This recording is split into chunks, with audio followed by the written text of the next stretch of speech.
Oi, gente, meu nome é Laísa Faustino, eu sou advogada, sou civilista e especialista em área do direito da saúde. Hoje nós estamos aqui com a Marina, também sou civilista e sou especialista na área de relações de consumo.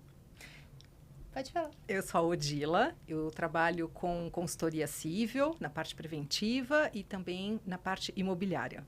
E eu sou a Lígia Bertaggio, para quem não conhece, eu trabalho na área de família e sucessões. Nós somos as meninas do Mix Direito Podcast e a gente procura falar tudo sem juridiquês para você entender. Hoje nós estamos aqui para falar sobre audiências. Isso aí. Os tipos de audiências nos processos, né?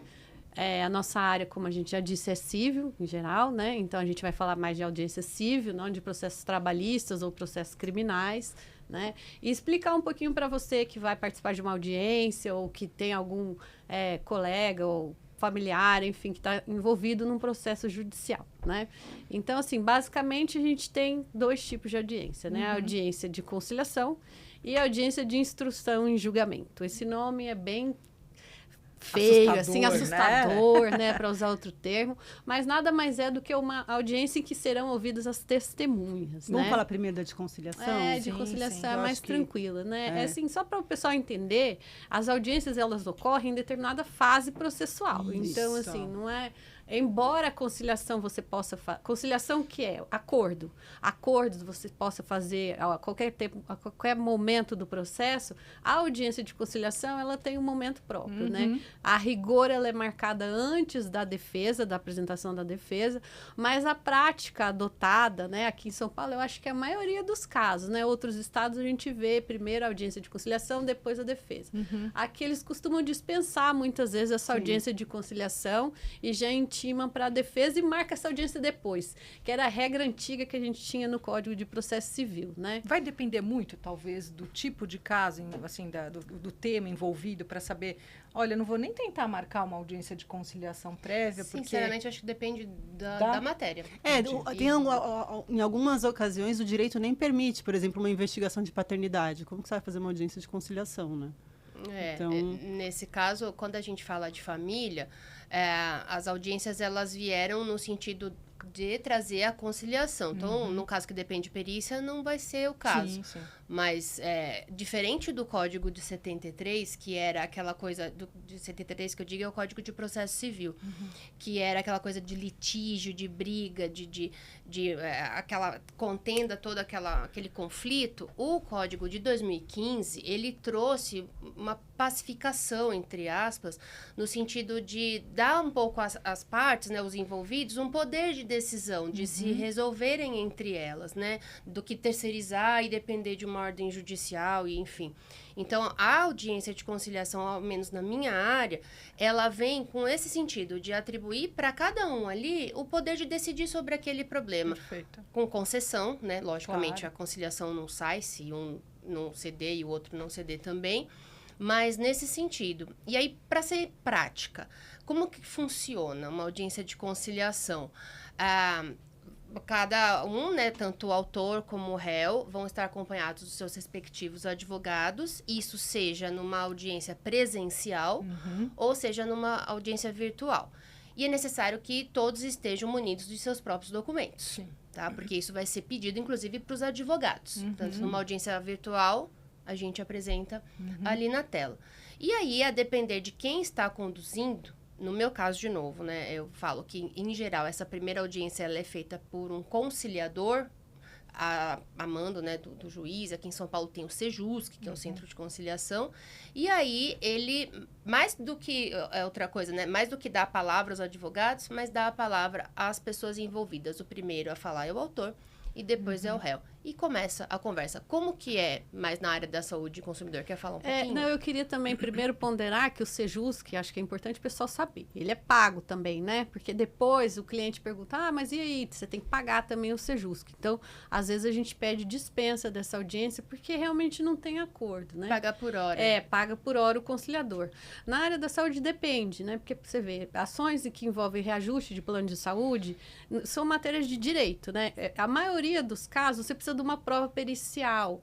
Então, essa audiência de conciliação, ela é inócua, né? Então, que nem reajuste. Você faz lá a contestação, apresenta um laudo, a defesa, aliás, a inicial apresenta um laudo, depois a defesa, é uma coisa de cálculo, entendeu? De uma questão de direito. Então, eu acho que é importante as pessoas entenderem também que as audiências, elas são muito importantes em processos que a gente precisa da prova testemunhal. Nos casos de saúde, a gente usa mais a prova pericial, ações de erro médico também, né? Que envolve essa discussão. Você tem ali a perícia. Então, o juiz hoje, aqui em São Paulo, pelo menos, ele prefere fazer a perícia primeiro e depois ouvir, se for o caso, as partes. Não são casos de família que geralmente tem depoimento pessoal, né? Que a prova testemunhal é muito importante ali para ele se convencer do direito, né? De saúde, não. Ou é contrato, discute-se contrato, ou discute-se algo que aconteceu que o juiz não tem conhecimento técnico para decidir. Então, a audiência, ela é um pouco deixada, assim, de lado. Ela é marcada por causa do rito, né? Mas eles aceitam pedido de dispensa em todos os casos? A gente já fez, mas o juiz quis ouvir mesmo assim, porque ele tentou uma conciliação antes da perícia, né? Às vezes acontece isso também, de marcar, mas aí o próprio juiz marcou. E era um juiz do interior. Aqui em São Paulo, não. A regra é dispensar, ser justo e marcar a perícia primeiro. Pede para manifestar, defesa, réplica, especifica provas. Aí, no saneador, ele marca a perícia e depois, ele geralmente não tem audiência de instrução. E eu acho que o delicado é justamente isso, porque, pelo menos, né, quando eu estava no contencioso mesmo, né, na época dessas audiências, isso faz muitos anos, a audiência de conciliação costumava ser assim, tem acordo? Não tem. E aí, realmente, acabava sendo inócuo. Né? Mudou. Agora é uma obrigatoriedade, né? Exato. Que está lá no rito, que ela é obrigação. A não ser que ambas as partes manifestem interesse já na petição inicial, inclusive. E aí, se for caso que tenha perícia, ela é facilmente dispensada. Mas aí, o que acontece? Se o juiz marca íntimas partes, a pessoa não comparece, tem aí uma penalidade também importante saber, porque muita gente acha que não pode não comparecer e tudo bem. Exato. Vai configurar um ato atentatório à dignidade da justiça, inclusive com multa, né, de 2%, se não me engano. Então, e é justamente isso, é super importante que você falou, porque é aquela história, quanto mais às vezes se prolonga uma disputa judicial, muitas vezes é cômodo para uma das partes, né? E o intuito, justamente como você colocou, é que a qualquer tempo essa conciliação seja feita. Porque, às vezes, não faz sentido o processo demorar décadas, anos, que você tem um custo financeiro, um custo emocional, uma movimentação da justiça para você poder finalizar aquele assunto, sendo que, às vezes, uma boa rodada, né, de conversa acabaria. E aí, eu acho que é o papel da gente, enquanto advogado, de fomentar isso no próprio cliente. E não, às vezes, de... Desestimular, ou então até estimular para que aquele litígio possa prosseguir. E eu já cheguei a pedir dispensa numa ação exoneratória, porque eu sabia que não ia ter acordo por parte do meu cliente em razão da vontade de não, né, e a impossibilidade de continuar com a pensão, e a juíza não deixou. Fez com que comparecêssemos à audiência. Inclusive, o conciliador foi muito legal. Aliás, tem excelentes profissionais que fazem um trabalho incrível. Então, hoje é diferente. Não é mais só, tem acordo, não tem, acabou. Exatamente. Não, é uma oportunidade de conversa. Assim, eu estou falando do ponto de vista da minha área, justamente porque são os problemas íntimos ligados à família e que a gente sabe que tem muita coisa de rancor, de vingança, que talvez a gente tenha que deixar de lado e tentar resolver. Então, uma audiência de conciliação, e que muitas vezes pode ser falada como mediação, que são aquelas sessões repetitivas, assim, de tentativas repetitivas de conciliação, elas são muito válidas. Então, eu sou do partido de comparecer. Não, e faço a não ser um caso realmente que claro, eu não faço até tenha uma experiência própria. Eu condição. fiz a formação, né, de conciliação e mediação, né, junto a um dos Sejusques, pelo Tribunal de Justiça de São Paulo há um tempo, e eu vi realmente a seriedade com que o tribunal lida com isso, né? A preparação, você tem estágio, você tem horas, você tem relatório, você tem um monte de coisa. Acabei não atuando na prática, porque naquela época era um serviço voluntário, então realmente ficava difícil conciliar. Mas, como você colocou, eu acho que a tendência realmente de você ter um profissional cada vez mais preparado e empenhado para exercer esse A esse impressão papel, né? que eu tenho é que o momento da audiência de conciliação, logo no início do processo, muito aflorado, não é muito frutífero. Porque se às vezes você tentou antes resolver o litígio entre as partes antes do processo, né? Sim. Acontece isso. Só que não deu certo, né? A gente tentou uma mediação prévia, Sim. mas aí isso virou um processo. Então o primeiro ato ali, depois já marcar uma audiência de conciliação, por isso que a gente pede dispensa muitas vezes, porque não adianta, vai pagar à toa. Agora não tem sido acolhido, não. Não há dispensa, eles mandam fazer e eu não tenho a mesma impressão boa tua. Às vezes não tem muito resultado mesmo, é o Sejus que não tem muito. Eu tive, acho Não que tive sorte, uma boa então, porque experiência. foram pessoas, não tenho lógico, tido. tem de todos os tipos, todos os perfis, mas pegando uma pessoa e também os nossos clientes, né, gente? Tanto da nossa parte como da parte contrária, tem que ter disposição. Senão não Eu acontece, acho que né? a conciliação, eu tenho tido mais êxito num estágio mais avançado do Até processo, a poeira né? dar uma baixada. Isso, Tanto que exato. quando chega elas na... conseguem racionalizar Sim, o problema, sim. né? Tanto que quando chega na fase ali da audiência de instrução e julgamento, por mais que já tenha havido a audiência de conciliação ou não, a primeira coisa que o juiz pergunta, né? Sim. As partes têm Sim, interesse em se claro, compor? claro. E às vezes Porque a audiência pode... nem acontece. Porque pode, a composição amigável, ela pode acontecer em qualquer momento do processo, né? O judiciário, acho que é um dos mais interessados em que isso aconteça, Isso. né? Porque... E é legal também a gente falar que para você ir em qualquer audiência, sempre tem em mente se você não quer mesmo fazer aquele acordo, porque é o que a Marina falou, você pode fazer a qualquer tempo. Então, ainda que seja uma audiência que, nossa, meu advogado falou que eu vou ouvir 200 testemunhas, vai demorar, porque a parte vive aquele problema de novo, né? sim, Aquilo sim, ali é desgastante. Então, Claro. pense bem quando o advogado te indicar não, vamos pensar numa proposta para levar, ainda que seja uma audiência de testemunha, Sim. porque o desgaste de uma audiência de instrução Não é fácil. grande, é né? muito grande. É um ato complexo, né? Aliás, Cheio acho que de... Vamos detalhar. vamos Vale entrar. detalhar, porque esse nome dá uma Então, o juiz assustada. marcou para o dia tal uma audiência de instrução e julgamento, como a Laísa mencionou, onde vai se coletar mais elementos, mais evidências, por meio de provas testemunhais, porque existe a prova pericial, que pode ter sido feita antes ou até mesmo depois, e o juiz para ter um entendimento um pouco melhor a respeito daquilo. Então, vai haver uma intimação para que os envolvidos venham, compareçam naquele dia. E, às vezes, existe a possibilidade de você chamar testemunhas também. As testemunhas são obrigadas a comparecer? Sim. Se elas não quiserem, falar, eu não quero ir lá no fórum, é muito longe, não... O advogado pode pedir para Pra polícia ir buscar, levar você pra ir na buscar, simplesmente. Tem exatamente um querer. na né? verdade, ser intimado, Exato, né? é Para um comparecer convite à obrigatório, audiência. né? Essa questão das testemunhas é muito importante falar, porque, assim, na hora dos advogados, né, arrolarem as testemunhas, é importante ter uma precaução no sentido de não pegar pessoas íntimas à parte, né, autor ou réu, porque pode ter a questão ali da contradita, né, que é justamente a parte contrária, o advogado da parte contrária se insurgir contra o depoimento, a oitiva daquela testemunha. Então, isso é um ponto importante para se falar, né? E também a gente não falou do depoimento pessoal, do próprio autor e do réu, né, que também são ouvidos nessa oportunidade, o perito em primeiro lugar, depois... O juiz começa ouvindo o autor, depois ouve o réu, e aí se tiver, né, o depoimento de testemunhas, ele começa pelas testemunhas do autor e depois do pelas réu. testemunhas do réu.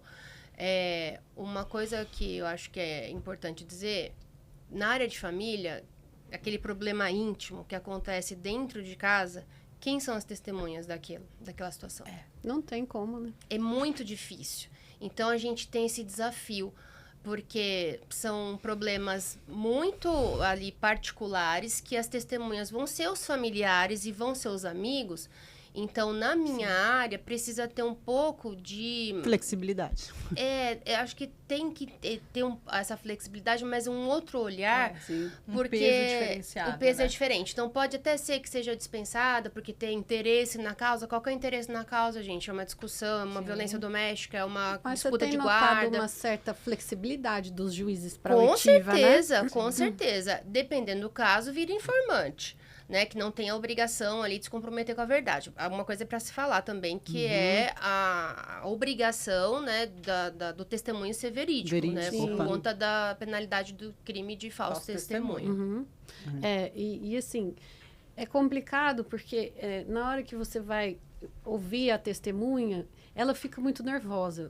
Quando a gente tinha processo presencial, isso era mais nítido, né? Agora no virtual, nem tanto. Então, que a audiência de instrução no cível não é igual do criminal, né? Completamente então, diferente. assim, a testemunha tem que ir, ela é intimada aí e tudo, mas ela não precisa necessariamente saber do fato, de estar presente no fato, porque você não está analisando o cometimento de um crime, né? Então, talvez ela precise, talvez a minha prova com essa testemunha seja para demonstrar a índole, o dolo, um vício no negócio jurídico, entendeu? Então, eu preciso que o juiz entenda, que tire do papel quem era aquele médico, né? E aí, quem vai contar aquilo? Vai ser uma testemunha. E pode ser, e é complicado o mesmo desafio da Lígia, como é que você vai levar alguém que é de desconhecimento ali, do dia a dia desse profissional? Não tem como. Então, também tenho notado essa flexibilidade na oitiva, né? É o contexto que te dá isso, né? Se vai ser ali contraditado ou não. O nosso papel é contraditar, mas o contexto, ele é íntimo. Na prática, né? Juiz é ser humano. Então, assim, a diferença de uma oitiva de um testemunho para o informante é o valor da prova, né? Mas ali o juiz ouviu, né?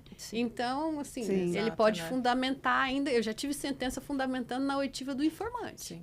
Então, eu acho válido. Um outro ponto super importante é alertar, né, o cliente, né, seja o autor ou o réu, que ele jamais vai poder chegar atrasado na audiência, né?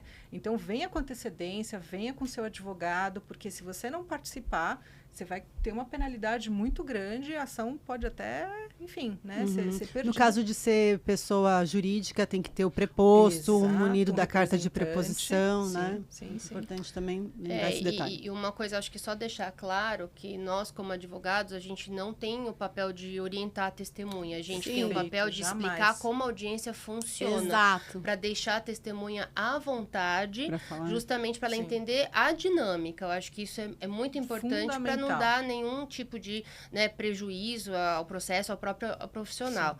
E quando se trata de audiência virtual, que fique muito claro que não podem estar no mesmo ambiente, porque isso é um problema grave e que realmente a gente tem que deixar isso como um alerta. Exatamente. E o juiz pede, realmente isso acontece, pede para ver a sala, pede para rodar o celular, a câmera, isso acontece. Não adianta esconder embaixo da mesa. Aconteceu recentemente, inclusive, né? Isso é sério, não é brincadeira, uma audiência de instrução. Há muita gente envolvida, é um problema sério que está sendo levado ao Poder Judiciário. E é um ato extremamente importante, porque ali você tem a oportunidade de estar tete a tete ali com o juiz, dar detalhes do caso. O juiz está ouvindo ali todo mundo, para justamente conseguir formar o entendimento dele para proferir a melhor decisão. Né? E é o melhor momento, porque o juiz está com o processo fresco na cabeça, né? Porque ele se prepara também para fazer uma audiência de instrução. E como você até bem colocou, é hostil para quem nunca frequentou um fórum. Então, às vezes, dependendo do juiz, ele vai permitir que a pessoa faça um relato, né? Seja o autor ou o réu, me conte aí como é que foi essa história. Ou então, ele faz muitos questionamentos. Então, responda apenas aquilo que é questionado. Isso, né? Porque você pode tomar aí um corte, eventualmente. Tem, inclusive, a questão das perguntas, né? Que, às vezes, são feitas perguntas inoportunas e o juiz dá aquela freada. Pequena bronca indefida. Não é pertinente. Mas assim, também a gente precisa tirar a lenda do martelinho, né? Que não existe o martelinho, tá? Não existe. As perguntas não são indeferidas como nos filmes, né? É um aquela coisa diferente. De não é o americano. Sistema americano, né? Então, assim, é uma audiência, acho que a gente conseguiu colocar que ela é super importante. Ela pode ser finalizada com as alegações finais, que é aquela oportunidade de quase que praticamente um resumo, né? O seu advogado vai fazer de forma verbal ou vai ter um prazo para apresentar por escrito, mas ela é uma audiência, assim, importantíssima para um processo. E que pode acontecer ou não, dependendo se for uma matéria exclusivamente de direito, que não se precisa ter provas adicionais. que vão ser feitas via audiência de instrução e julgamento, e o Que é a juiz já decisão. julga de plano para decisão, né? Isso. Acho que a gente conseguiu passar um pouquinho, não tenham medo, não é um bicho de Exato. sete Para cabeças. quem está Levem se o formando, documento. tem um pouco de medo, né, de fazer essa audiência, porque ela tem vários atos, né, dentro Pode de um mesmo acompanhar o ato. advogado. Exatamente. pode Mas fazer é um ato ali que você tem que ter uma certa flexibilidade mesmo. É legal acompanhar o advogado para ver, porque por mais que você tenha perguntas escritas ali, é sempre uma surpresa. Inclusive é importante falar isso. Não tem problema você levar ali uma Não, colinha não das suas tem. perguntas. Roteiro, Tem gente claro. que leva no celular, tem gente que leva no papel, não tem o menor problema. A única coisa que, como a Lígia mencionou, é essa comunicação do que acontece na sala de audiência, se comunicar com a testemunha que está aguardando para ser... Falar, olha, falaram isso aqui. Jamais em tempo algum. Não, você pode, inclusive, dar um tiro no pé, né? Se você faz uma coisa dessa, não é legal. Com certeza. Então é isso, isso. gente. Qualquer dúvida, né? Se Escreve vocês nos tiverem, escreve pra comentários. gente. Isso aí, até Tá a bom? próxima. Até mais. Obrigada. Tchau, tchau.